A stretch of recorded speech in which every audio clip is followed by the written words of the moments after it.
বেগম খালেদা জিয়া গণতন্ত্রের মশাল হাতে নিয়ে শেষ পর্যন্ত তা বহন করেছেন বলে মন্তব্য করেছেন বিএনপির স্থায়ী কমিটির সদস্য আমির খসরু মাহমুদ চৌধুরী।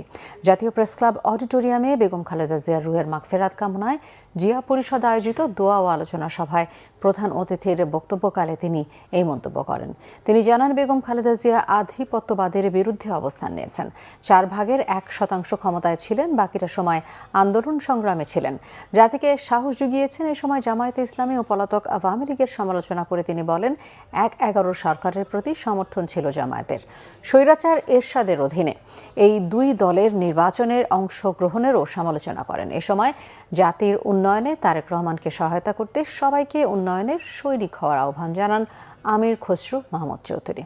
শোকসভা শেষে শহীদ রাষ্ট্রপতি জিয়াউর রহমান বেগম খালেদা জিয়ার আত্মার মাগফিরাত কামনায় দোয়া ও মোনাজাত করা হয়।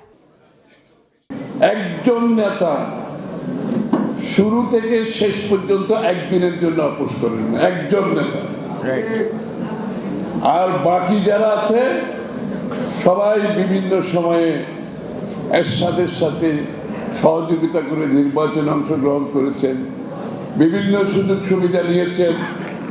আজকে যারা আমাদের নির্বাচনে অংশগ্রহণ করছে বিএনপির প্রতিপক্ষ হিসাবে, তারাও কিন্তু এরশাদের সাথে নির্বাচনে অংশগ্রহণ করেছে। আপনাদের মনে আছে? একমাত্র বেগম খালেদা জিয়া এবং বিএনপি।